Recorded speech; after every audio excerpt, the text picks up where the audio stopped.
Hi everyone, Anna Batting here. Thank you so much for joining us for an at-home workshop. We would love to have everyone back into the greenhouse for workshops this fall, but just not in the cards. So this is the next best thing.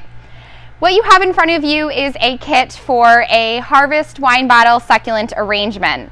So this is one of our more popular workshops from the fall, and it has everything that you need to create your beautiful piece. You have a halved wine bottle, succulent soil, your 4 succulents and faux gourd, Spanish moss for top dressing, and then your fall accent pieces. I will be walking you through how to plant and arrange your wine bottle, and then I'll go through the care of the succulents at the end of the video. So step number 1, if you are so inclined, is to pour yourself a glass of wine. I am joined here with Schultz Vineyards and Arrowhead Spring Vineyards, our partner in Niagara County Wine Trail that we offer in the market. So your actual first step is to take some of this Spanish moss, break apart a little piece, and you're going to stuff it in the throat of the wine bottle. This just helps to block the soil from overflowing into this empty space so it doesn't deplete your arrangement of soil.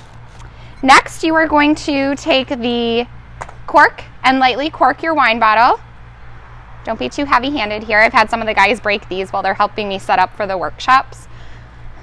And then use the ring here and squeeze it on, and basically this allows for it to be a stand for stability. All right. So now you're ready to take your succulent soil and you're going to fill the arrangement, the planter up about halfway, so it still leaves room for the soil that comes with the succulent pots.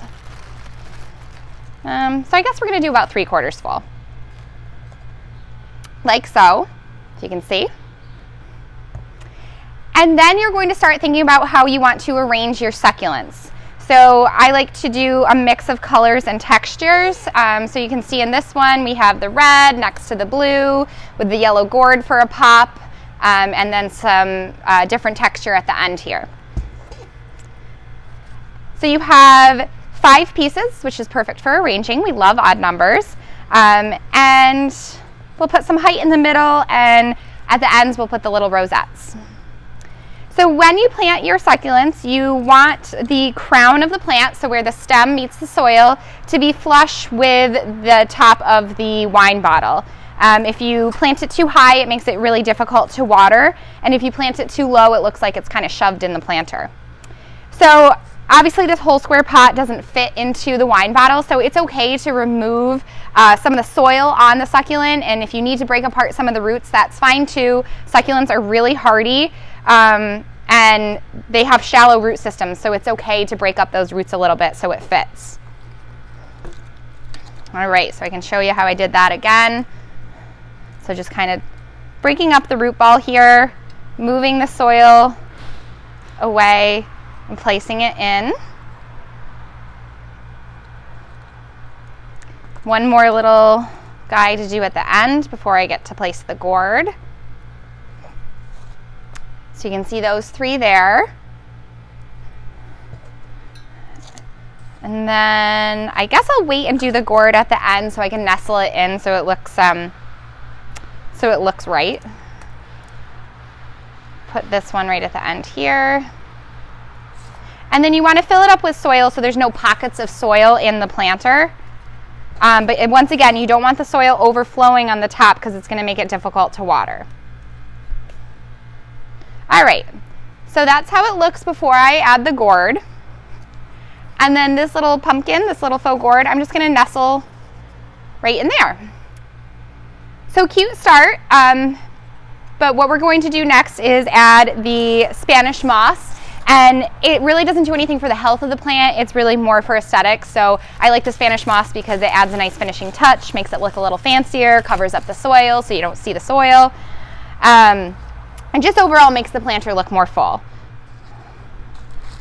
So we're going to add the Spanish moss in here like so.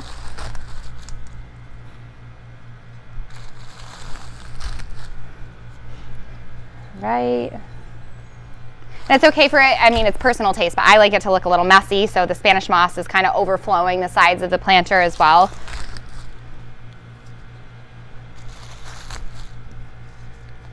All right, so here's the arrangement now with the Spanish moss added. You can see it's visually interesting from both sides.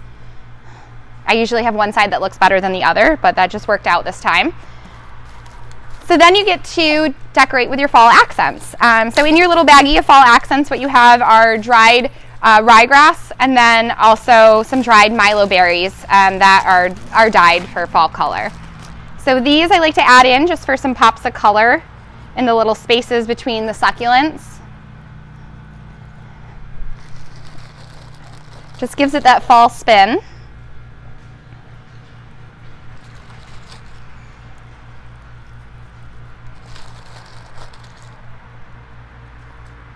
This is when I wish I had a fast motion on the camera, so it was sped up so you didn't have to see me doing all this. All right, so then your ryegrass, you can cut this down if it's going to be too tall. You can add in as much or as little as you want. I personally like it going in the opposite direction of the wine bottle, so away from the cork.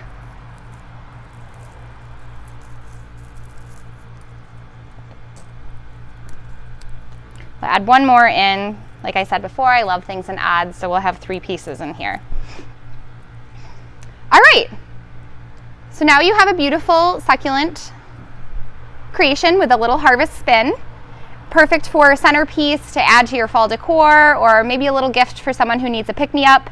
But definitely something that can last through the season, right until Thanksgiving, and you can even remove some of the fall pieces if you want it to carry over into the other seasons. So how to care for your wine bottle succulent planter. So like any succulents, these need the same things. So bright light and minimal water. When we say bright light, we mean bright sunny window in your house. You can set it on a table as a centerpiece if you'd like. It'll last a couple weeks looking the same way, but then the succulents start to stretch. So it's okay to move it then to a sunny window. And then with watering, we like to say go between soak and drought. So like a desert, you have periods of absolute drought and then you get a soaking rain.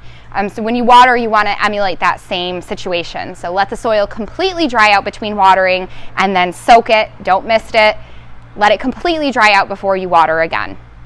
Thank you so much for joining us for this video, and any questions, feel free to reach out, and hope to see you in the greenhouse soon.